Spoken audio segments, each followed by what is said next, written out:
qui vendaient en règle générale en viager. Donc on se rend compte qu'un vendeur sur deux est un senior de plus de 60 ans. Donc il faut savoir que parmi vous, la personne qui est à côté de vous va risquer de vendre à un moment ou à un autre son appartement. Et il faut se dire que l'offre nette entre les vendeurs de plus de 70 ans a quasiment doublé depuis 6 ans. Et ça, on va vous l'expliquer un petit peu plus tard, et ce qui vous permet quelque part de récupérer la plus-value, donc de vendre en viager ou en nue propriété pour vous dégager des liquidités. Voilà, donc je vais passer la parole donc à nos 3 intervenants, et tout d'abord à Madame Rouvert, donc présidente d'Appart-A-Vie. Alors effectivement, dans les nouveautés 2019, nous avons des nouvelles tables d'espérance de vie qui vont vous permettre de calculer effectivement la valeur occupée de votre bien dès lors que vous aurez pris la décision de le vendre soit en viager occupé, soit en nue propriété. Il faut savoir qu'il y a 3 tables qui existent, la table de l'INSEE, la table des assureurs et cette fameuse table d'Aubry, barème d'Aubry, qui existe depuis pas mal de temps puisqu'on en est à sa 5e version qui est parue donc au public en octobre 2018. Et effectivement, donc l'évolution qu'on vous a présentée dans le tableau que vous pouvez lire entre 2012 et 2018, on a une espérance de vie qui est effectivement en progression, sans doute plus chez la femme que chez l'homme. L'homme en moyenne a augmenté de 0,6 mois, la femme plutôt 1,20, 1,5. Voilà. Donc c'est un marché de l'immobilier qui ne cesse de croître. Et pour meilleure preuve, donc, Madame Rouvert. Alors effectivement, le prix moyen au mètre carré à Paris a été annoncé hier à 10 000 € le mètre carré, ce qui est quand même assez compliqué, mais en même temps est une bonne nouvelle pour nous parce que on fait le salon des seniors depuis la 3e fois et on s'aperçoit que vous êtes de plus en plus jeunes retraités à vouloir vendre, à prendre des décisions. Et dites-vous bien qu'aujourd'hui, et on vous l'expliquera au fur et à mesure de cet atelier, même si les valeurs occupées sont importantes, elles peuvent être gommées par cette hausse des prix qui touche aussi bien Paris, Île-de-France, mais aussi des villes de province. Donc l'augmentation a été effectivement de 6% à Paris, 4% en Île-de-France en 2018, et c'est soutenu par un marché du taux de crédit qui est toujours plus long, toujours plus bas, avec des taux sur 20 ans à 1,20%. Alors, pour justifier un petit peu ce qui se passe sur le marché du viager, et vous conforter vis-à-vis d'une vente comme ça, elle se passe devant un notaire. Donc aujourd'hui, nous sommes accompagnés de maître Humbleau, et on va lui poser la question de l'intégration des viagers dans la base bien, c'est une chose. Donc aujourd'hui, d'après vous, maître, combien il y a de viagers, comment ça se passe? Alors, nous avons effectivement l'obligation d'alimenter une base bien. Je ne sais pas si vous y avez déjà eu recours. Nous enregistrons toutes les transactions qui sont réalisées donc, chez les 10 000 notaires de France et qui permettent ainsi d'établir des statistiques sur le volume des ventes, le prix au mètre carré. Donc, effectivement, ce prix de 10 000 € au mètre carré que vous avez annoncé provient très certainement des statistiques trimestrielles du notariat. Et cette obligation, qui est rentrée en vigueur il y a quelques années, prévoyait effectivement que les viagers fassent partie de la base de données. Nous n'avons malheureusement pas encore l'onglet qui nous permette de recenser, mais nous savons qu'en moyenne, il y a entre 1000 et 2000 ventes par an qui sont réalisées sous forme de viagers. Ça, c'est une partie de nos statistiques, mais il semblerait qu'elle soit plus importante puisqu'on arriverait à 5000 à peu près ventes annuelles. Mais il n'y a pas en fait aujourd'hui de base de données qui soit suffisamment fiable pour annoncer le volume de transactions. Donc vous pourrez lire dans la presse qu'a priori, on estime que c'est un peu moins de 1% des transactions immobilières sont faites en viager ou en nue propriété. Donc il faut vous dire que quand vous essayez de vendre en viager ou en nue propriété, il va falloir peut-être avoir 100 visites quelque part en vente classique pour vendre votre bien en viager ou en nue propriété. Donc c'est relativement long, il faut, c'est la règle, ça ne représente que 1% des transactions.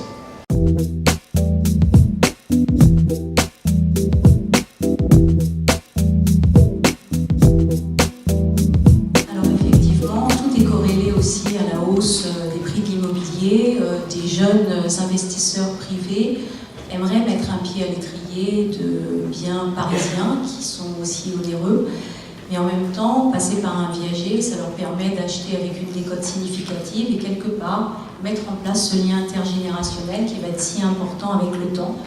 Donc on se rend compte qu'effectivement, ces investisseurs privés recherchent ces placements sécurisés parce que quelque part, c'est vous qui allez l'occuper, donc c'est vous qui allez l'entretenir au mieux pour un confort de vie au quotidien.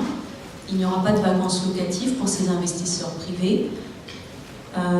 Qu'est-ce qu'on peut dire également sur leur motivation? C'est se dire qu'ils n'auront pas de ponction fiscale sur les loyers, ils n'auront pas besoin de mettre en place des dépenses pour les travaux dans la mesure où c'est vous qui l'occupez.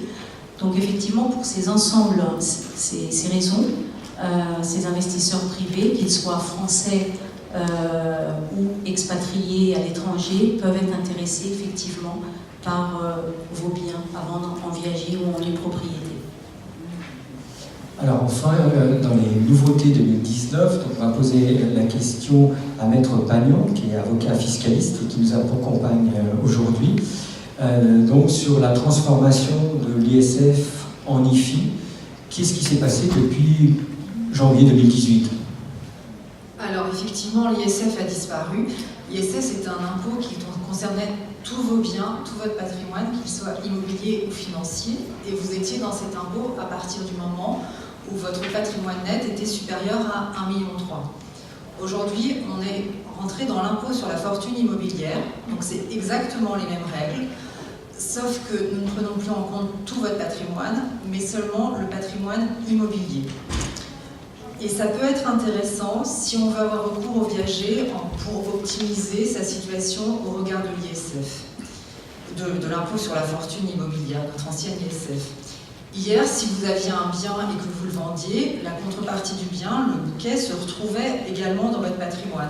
Donc l'opération viagère était plus ou moins neutre. Aujourd'hui, si vous vendez votre bien en viager, vous avez la possibilité de sortir une partie de la valeur immobilière du bien de votre patrimoine sans pour autant faire rentrer un autre actif dans votre patrimoine. Donc en fait, la vente en viager vous permet de faire baisser la valorisation de votre patrimoine immobilier pour l'impôt sur la fortune.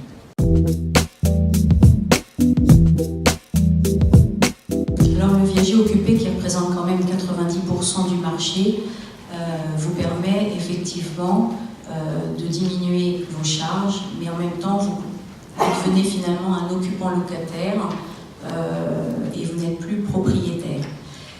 Ce viager occupé vous confère un droit réel et personnel, et je pense que c'est plus Maître Imblot qui peut en parler. Elle en parlera après dans les dispositions juridiques et Maître Pagnon dans les dispositions fiscales. Je vous dis en très gros qu'effectivement il y a un transfert des principales charges à l'acquéreur, qui sont les articles 605 et 606 du Code civil, tout ce qui est grosses réparations et réparations d'entretien, ainsi que la taxe foncière, hors TOM, taxe ordures ménagères.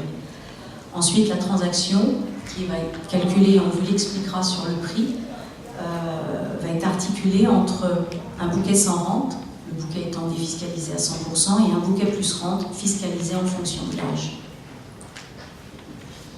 Donc, Maître Imblot et Maître Pagnon, quels sont les aspects juridiques et fiscaux de la vente en viager?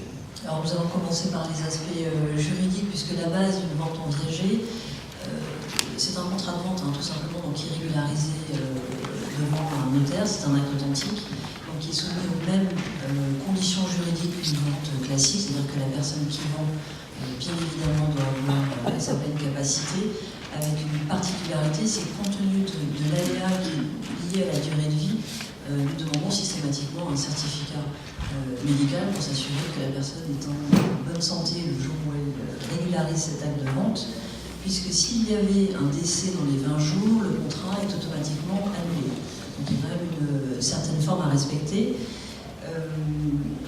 Quand on parle traditionnellement de la vente en viager, en fait vous avez deux aspects, on y reviendra également tout à l'heure. En fait la vente en viager occupée, ça n'est tout simplement que la vente de la nue propriété. Vous avez déjà entendu parler des démembrements de propriété. Dans le cas d'une succession ou d'une donation, en général, vous vous réservez l'usufruit, c'est-à-dire le droit d'occuper le bien et de percevoir le loyer, et la propriété revient la plupart du temps aux enfants. là, c'est le même principe. En fait, vous vendez la nue propriété. Et donc, vous percevez le jour de la vente un bouquet qui est déterminé, on verra tout à l'heure en fonction des étapes de mortalité, et une rente pendant toute la durée en fait, du contrat. Alors cette rente, elle peut être, on va dire, assise sur votre tête, la tête du vendeur, sur celle du conjoint également, et à ce moment-là, au décès du premier, l'intégralité ou une partie de la rente revient au conjoint survivant, ou bien sur la tête d'un tiers. Si vous êtes concubin, c'est-à-dire qu'il n'y a pas de lien matrimonial entre vous, entre concubin ou pacsé, elle peut être prise sur les deux têtes, et là aussi avec une réversion au décès du premier. Ensuite, parmi les aléas, bon, bien évidemment, un contrat de rente viagère, il y a un aléa sur la durée de vie, donc l'acquéreur paye un prix le jour de la vente, donc, soit la totalité du bouquet, soit un bouquet et ensuite des arrérages le temps de la vie. Donc c'est finalement la durée de vie du crédit rentier, donc du vendeur, qui va déterminer l'aléa. Ensuite, est-ce qu'on parle tout de suite des garanties du contrat de rente viagère? Donc, je vous disais, rente viagère occupée, c'est la vente de la nue propriété. Contrat de rente viagère, en général, on parle plutôt de viager libre, c'est-à-dire que vous vendez votre bien, vous n'occupez pas l'appartement ou la maison, et à ce moment-là, c'est le débit rentier qui, lui, peut louer le bien, percevoir des loyers, et en même temps, vous versez finalement la rente. Au niveau des garanties, le principal obstacle que vous pourriez rencontrer, finalement, c'est l'absence de versement de la rente par l'acquéreur.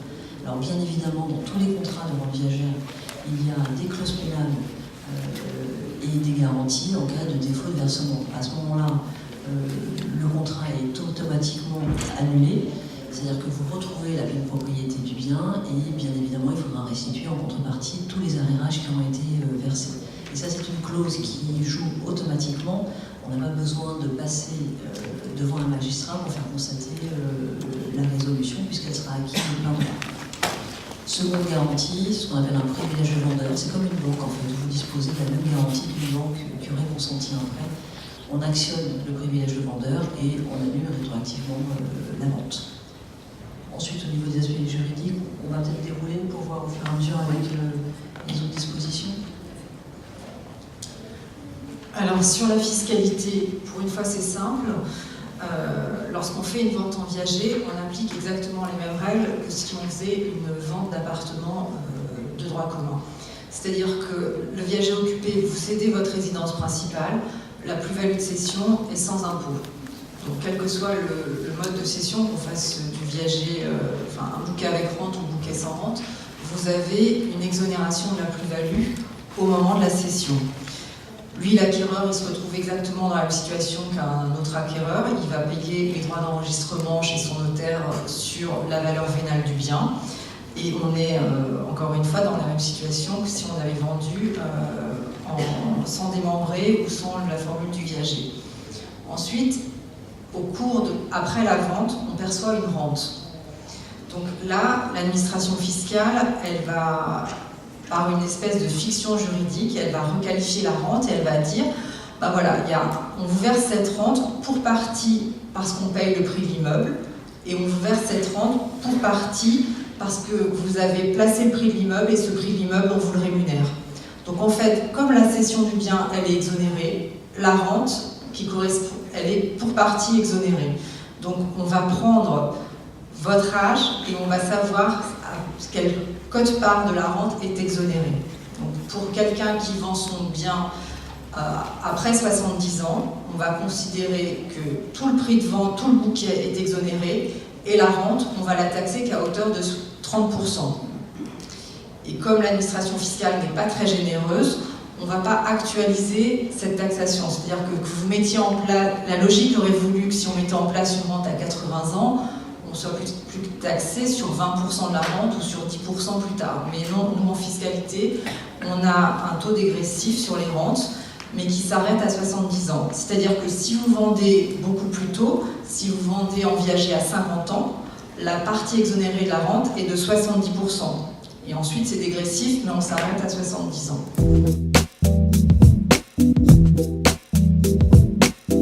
Alors, le démembrement est effectivement d'un autre point de vue comme un viager qui plaît d'ailleurs plus aux institutionnels et aux investisseurs privés, dans la mesure où, comme d'un bien, vous avez la nue propriété et l'usufruit de propriétaire, vous devenez usufruitier, usufructus, vous avez la possibilité et de l'occuper et de le louer. Comme vous avez finalement, vous captez des revenus, vous pouvez prendre peut-être plus, enfin c'est même pas peut-être, hein, c'est la loi, prendre à votre charge l'article 605 du Code civil, la taxe foncière et toujours bien évidemment la TOM et les charges de copropriété. Même chose, c'est une transaction qui est fondée sur un bouquet sans rente, défiscalisé à 100%.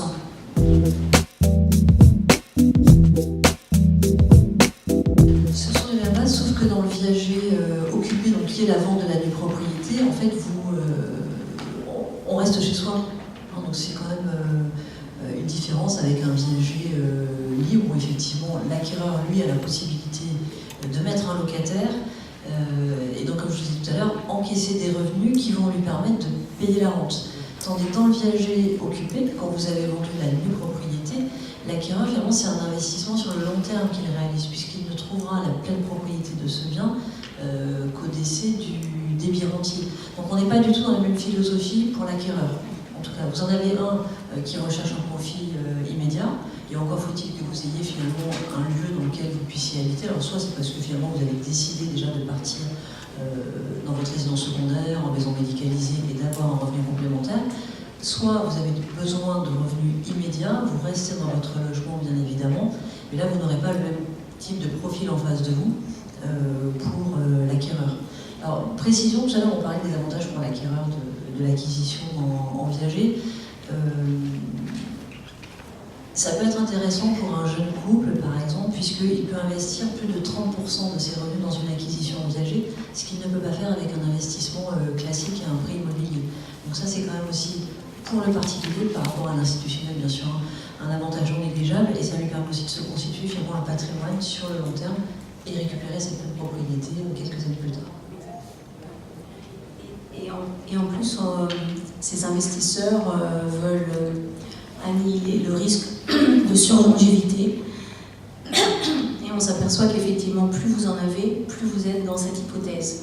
Donc effectivement, les investisseurs privés vont être friands quand même des petits bouquets plus rente, sécurisés, bien placés, mais effectivement avec cette velléité de mutualiser le risque de surlongévité. Alors maintenant, voyons l'intérêt de vendre en viager. On a pris une courbe, on a dit voilà, sur 20 ans, qu'est-ce qui s'est passé? Donc le principe, c'est quelque part, quand vous vendez une propriété en viager, c'est récupérer le capital que vous avez investi. Alors aujourd'hui, sur cette courbe, on voit qu'il y a 20 ans, vous avez acheté un certain prix. Et bien, à Paris, le prix en 20 ans a été presque multiplié par 4. Et dans la première couronne, ça a été multiplié par 3. Alors que les pensions de retraite n'ont pas cessé de baisser depuis 10 ans. Donc on a un effet ciseau qui fait que d'un côté, vous gagnez quand même du pouvoir d'achat, alors que de l'autre, vous êtes quelque part assis sur du capital. Donc on vous a fait un ensemble de cas, et vous allez certainement vous y retrouver entre un homme seul, une femme seule, un couple, pour un bien donné. Et effectivement, vous constatez un peu la synthèse. Donc on a pris effectivement une personne de 70 ans, plutôt un homme, et un couple également, homme-femme de 70 ans, et de l'autre côté, 75 ans. Et en fait, vous vous apercevez qu'il y a 20 ans, quand vous aviez investi à Paris pour 162 000 euros convertis en euros, et 200 000 en première couronne, vous aviez un bien évalué à 600 000 euros aujourd'hui, qui vous permet, compte tenu des décotes que vous avez, je prends le cas de l'homme, décote de 50% avec une espérance de vie de 16 ans, eh bien vous récupérez toujours plus que ce que vous avez investi. Donc quelque part, même si vous êtes jeune, parce que à 70 ans, vous avez une décote quand même qui est significative, 16 ans pour un homme, 23 ans pour un couple, il n'empêche qu'investi à 162 000, vous pouvez récupérer 300 000 et pour un couple, 240 000. Donc c'est quand même assez intéressant.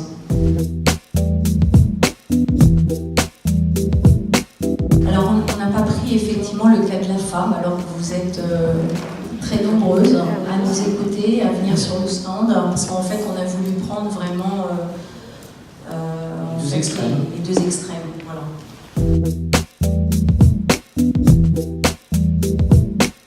Alors le calcul d'un prix, de toute façon il faut évaluer votre bien immobilier avant toute chose. Il faudra bien évidemment faire des diagnostics. Et à partir de cette valeur vénale, valeur libre, valeur en pleine propriété, on applique une décote qui est en fin de compte les loyers que vous auriez dû payer au fur et à mesure de l'occupation du bien. Ça vaut pour l'usufruit, mais ça vaut pour le droit d'usage. Et sur cette décote de la valeur vénale, on en tire effectivement une valeur économique ou une valeur occupée. Et de cette valeur économique ou valeur nue propriété, eh bien, on va pouvoir articuler le bouquet sans rente, le bouquet avec rente, et c'est vous qui déciderez, bien évidemment. Derrière, effectivement, on vous a présenté un tableau sur l'évolution de la valeur occupée de votre bien. On a pris en rose clair les couples, en rose les femmes, en bleu les hommes. Et donc, vous voyez la valeur économique qui évolue plutôt en haut, de 0 à 80, et l'âge de 60 à 90 ans. Bien évidemment, à 90 ans, que ce soit l'homme, la femme ou le couple, vous récupérez à peu près plus de 71, plus de 70% du bien, de la valeur en pleine propriété du bien. Mais c'est vrai que vous êtes nombreux à venir plutôt autour de 70-75 ans, et là, effectivement, vous vous apercevez que pour atteindre 50%, voilà, il faut être plutôt autour de 75 ans. Et effectivement, un couple a une espérance de vie plus longue que l'espérance de vie de l'homme et de la femme agrégée, parce qu'en fin de compte, on se donne un coup de main quand l'un est malade, l'autre s'occupe de l'autre. Voilà. Alors maintenant, regardons, étudions plus le cas pour un couple de 75 ans. On a pris trois hypothèses, et là, nous, on va commenter ce tableau. Alors, la question, c'est de savoir pourquoi on va en viager. Puisque vous avez compris que moi, je suis fiscaliste, donc je vais vous faire quelques commentaires fiscaux. Si on vend souvent en viager parce qu'on a besoin de liquidité pour faire face à des dépenses, soit des compléments de retraite, soit des dépenses d'EHPAD. Et dans ce cas-là, la vente, comme je vous l'ai dit tout à l'heure, elle n'est pas fiscalisée et vous avez des revenus qui sont faiblement taxés. Donc, ça vous permet d'avoir des liquidités qui, quelle que soit votre situation, que vous soyez sans enfant, avec enfant et avec des héritiers plus ou moins proches, la vente en viager, c'est une opération qui ne coûte pas cher fiscalement et qui peut vous donner des sommes disponibles. Maintenant, si on va un cran au-dessus, si on est dans une situation où vous vendez en viager parce que vous voulez faire une optimisation de patrimoine, dans quel cas cette situation sera intéressante? Alors, on s'aperçoit que ça peut vraiment être un outil de gestion et de transmission du patrimoine quand on est dans des situations où faire des donations ou alors se trouver avec des héritiers qui sont lointains sont soumis à une taxation élevée. C'est-à-dire que si vous êtes un couple sans héritier, vous avez un bien immobilier de 600 000 € et que vous n'anticipez rien, ce bien va à l'État. Après tout, ça peut être une très bonne solution et l'État en a besoin, donc tout va bien. Mais vous pouvez avoir dans votre entourage des gens que vous avez envie de gratifier. Et dans ce cas-là, si vous faites un testament pour donner ce bien sera soumis à une taxation de 60%. Si en revanche, à 75 ans, vous décidez de vendre en viager, vous allez récupérer une somme, des liquidités que vous allez pouvoir placer de telle sorte que vous pourrez éviter ces 60% de droits de succession. Par exemple, si vous vendez votre bien, vous placez l'argent sur un contrat d'assurance vie et que vous mettez comme bénéficiaires les tiers que vous avez envie de gratifier, vous avez évité une partie des droits de succession, parce que là, dans l'exemple, vous l'avez fait à 75 ans, donc vous évitez les droits de succession pour les primes versées dans la limite de 30 500 €. Si vous êtes plus prévoyant et que vous le faites plus tôt, vous pouvez éviter les droits de succession sur l'intégralité du patrimoine que vous allez recevoir du viager, puisqu'il y a des abattements sur les contrats d'assurance vie. Ensuite, ces mêmes remarques s'appliquent aussi quand vous avez des héritiers plus éloignés, c'est-à-dire quand vous avez des héritiers qui sont dans des tranches d'imposition à 55% ou à 60%, donc si c'est vos neveux et nièces, on est à 55%, et plus éloigné, on va être à 60%. Et donc le même schéma, plus vous vendez tôt en viager, plus vous pouvez récupérer des liquidités pour faire des placements et mettre cet argent en droit de succession. Et ça marche aussi quand on a un couple avec des enfants, mais dans ce cas-là, ça présente un vrai intérêt fiscal quand on a des biens qui sont d'une valeur plus élevée. La conclusion, c'est que la vente en viager vous permet d'avoir des liquidités. Ces liquidités, vous en avez besoin pour votre quotidien et c'est pas une mauvaise opération fiscale parce que vous n'avez pas trop d'impôts à payer à ce moment-là. Ces liquidités, vous n'en avez pas besoin pour votre quotidien. Et alors, il existe des solutions de placement qui vous permettent d'avoir l'argent disponible en cas de besoin et en même temps de limiter les coûts fiscaux de la transmission. Avec à avoir en tête que quand on parle de limiter les coûts fiscaux de la transmission, on a souvent comme outil le contrat d'assurance vie. Et les règles sur le contrat d'assurance vie changent à partir de 70 ans. C'est-à-dire que si vous versez des primes avant 70 ans, il y a des abattements pour les bénéficiaires qui sont de l'ordre de 150 000 € par bénéficiaire. Et ensuite, on a une taxation à des taux qui sont nettement inférieurs au taux des droits de succession. Donc l'assurance vie avant 70 ans, quelle que soit la somme, c'est très intéressant. Et l'assurance vie après 70 ans, ça présente toujours un intérêt, mais qui est plus limité puisqu'on a des plafonnements des montants hors succession. C'est en fait une synthèse de tout ce qu'on a dit au cours de cet atelier. Ça permet de défiscaliser à 100%, mais ça permet aussi à l'investisseur d'avoir un spectre plus large d'investisseurs, parce que les investisseurs, comme je vous le disais, sont friands, parce qu'une bonne fois pour toutes, ils versent finalement un montant, ils ne sont plus rappelés pour la rente. Et puis il faut savoir qu'effectivement, il y aurait un défaut de paiement de rente. Finalement, le premier acquéreur est responsable du défaut, de l'éventuel défaut de paiement de la rente du second acquéreur. Donc pour cette raison, on trouve quand même plus d'investisseurs. Vous améliorez l'aléa. Ensuite, c'est 100% versé à la signature. Vous passez, généralement, on fait une promesse. Ensuite, une réitération de l'acte définitif. Et 48 heures après, vous avez effectivement la somme en bouquet sans rente qui est versée. Le jour même. Le jour même. Ah, le jour même. Bon, bah alors c'est super. Donc effectivement, pour vous qui avez sans doute des projets de travaux, j'en ai vu certains qui venaient au salon en me disant voilà, j'aimerais faire des travaux, comment pourrais-je faire? C'est une solution. Alors c'est vrai que même si vous trouvez que le droit d'usage est quand même significatif et que vous n'avez pas grand-chose, la donne-temps est quand même assez importante. Donc il faut le regarder. Aussi, donc je voulais expliquer sur le zéro risque sur la rente.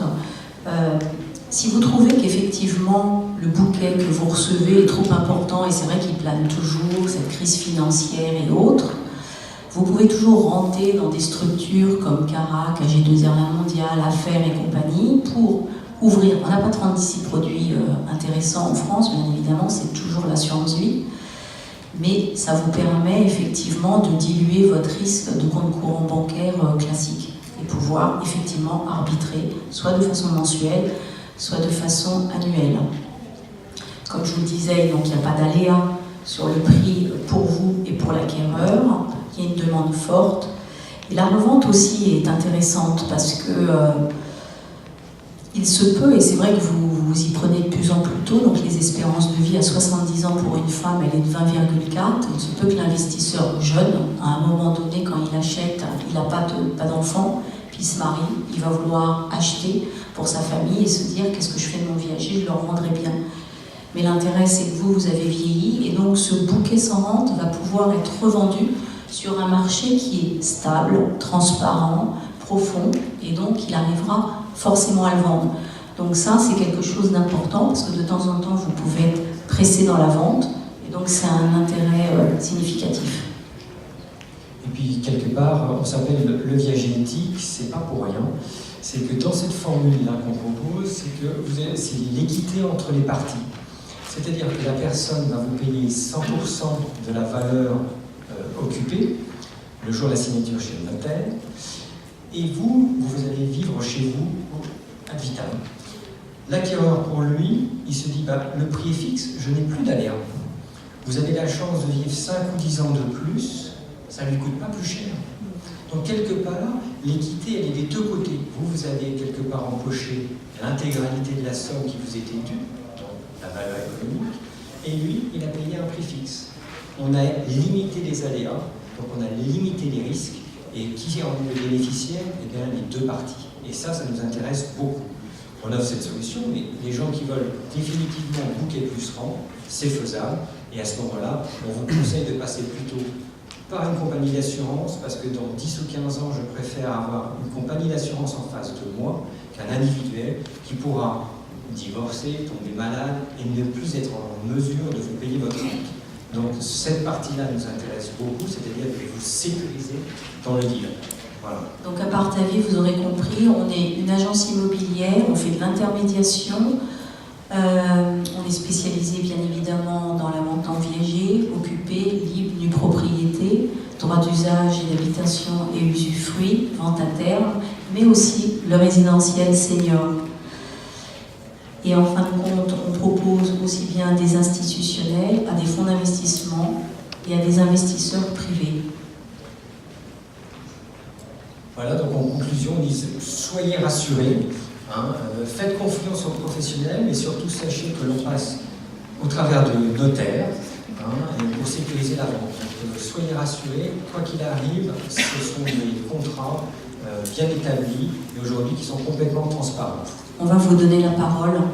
On a encore quelques minutes pour que vous posiez vos questions. Je tenais à remercier nos intervenants, donc Maître Annick Humblot qui reste sur le stand, qui pourra répondre à vos questions, comme Maître Ballon pour toutes les questions fiscales.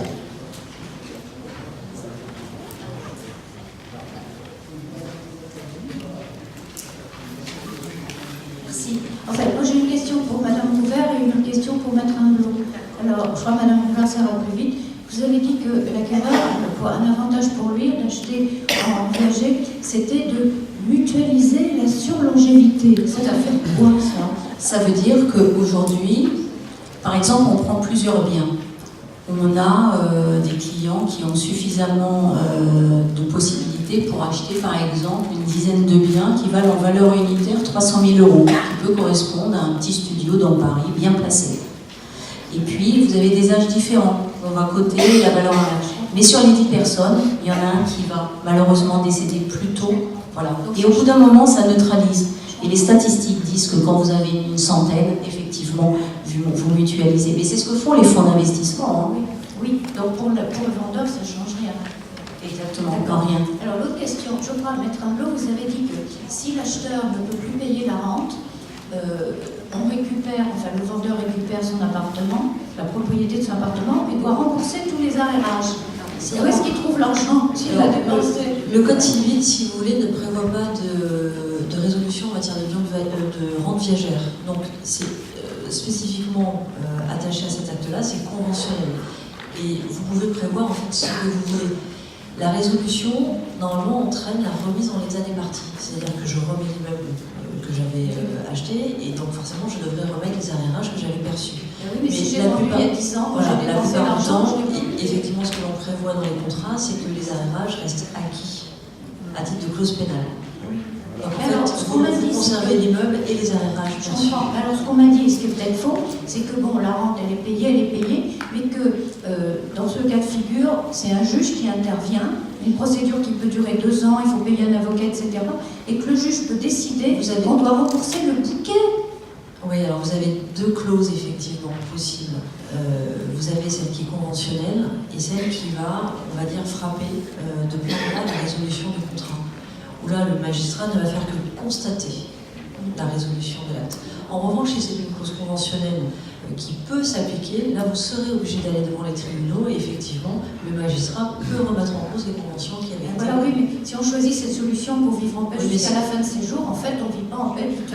Oui, mais on ne met jamais la petite résolution dans nos actes, on met toujours en Il faut fait. lire les petites lignes en bas, là. Oui, mais vous savez, vous verrez tous les actes que vous pourrez voir dans le notariat, c'est la résolution de plein droit qui s'applique justement pour sécuriser le crédit rentier. Et par ailleurs, c'est vrai, madame, que vous aurez vieilli et donc vous pourrez vendre plus cher.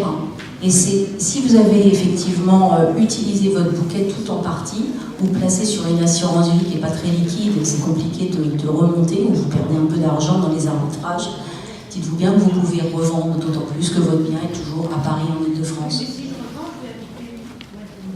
Mais en viager, on est toujours dans la même opération. On met toujours. Et voilà. Donc en fin de compte, ça ne change pas, mais on ne le souhaite pas, parce que c'est vrai qu'en vieillissant, on veut garder une certaine quiétude et pas se retrouver dans un procès. Je suis d'accord. Merci. Lorsque vous avez un bien en location et que vous décidez de vendre en viager, est-ce que vous pouvez vendre en viager à un des deux enfants que vous avez, qui sont liés de projets de succession par la suite? On évite. Mais c'est faisable quand même. Oui, mais non, parce que vous avez un risque de requalification derrière qui est trop important. Parce que, en général, en plus, c'est même pas aux enfants, vous vendez en viager, c'est à votre neveu ou à vos nièces, parce qu'on sait très bien que dans ces cas-là, vous évitez, le neveu ou la nièce évite de payer la rente, bien évidemment, et donc récupère un bien qui aurait dû être taxé à 60%, à 55%. Donc l'administration fiscale met son nez dans tous les cas. Je ne sais pas si vous avez eu le cas, mais moi je ne passe jamais un acte en viager au profit d'un neveu ou nièce. Tout comme les bouts à nourriture, ça on sait très bien que vous faites retoquer à ce type. Donc on a intérêt à s'installer à l'étranger, par exemple, en Israël. Non, mais vous avez des moyens d'anticiper. Parce que vous pouvez déjà commencer à consentir. Alors c'est vrai que les donations au profit des neveux et nièces, c'est extrêmement difficile parce que vous avez un abattement qui est limité. Il faudrait consentir les donations très tôt et tous les 15 ans, à hauteur de 15 000 €, même convertis en une propriété, vous n'arriverez jamais à absorber la totalité du bien. Alors c'est vrai que dans ces cas-là, la vente effectivement en viager vous permet de récupérer une partie du bouquet que vous placez sur un contrat d'assurance vie. Mais malheureusement, au profit des neveux et nièces ou des tiers taxés à 60%, il n'y a pas beaucoup de moyens d'échapper à l'impôt. Malheureusement. Moi, je voulais savoir, est-ce que vous pouvez nous expliquer comment fonctionne l'assurance de la rente dans ces cas-là? Et vous avez expliqué en fait qu'on ne se trouvait pas forcément face à un acquéreur individuel et qu'il y avait, en cas justement de souci dans le problème de paiement de la rente, il pouvait y avoir une assurance. Et du coup, c'est accompagné d'une assurance, c'est cher? Je pas compris. Non, c'est quand on place le bouquet. Vous savez, vous recevez un bouquet avec une rente, forcément, puisque le risque arrive au niveau du défaut de paiement de la rente, et vous placez tout ou partie du bouquet. D'accord? Mais vous le placez en assurance vie. Donc effectivement, si vous avez un problème de paiement de la rente et que vous ne voulez pas retirer votre argent parce que ça va vous coûter quelque part, effectivement, vous mettez en place une procédure, vous récupérez la pleine propriété et vous revendez. Et je parlais de l'assurance vie.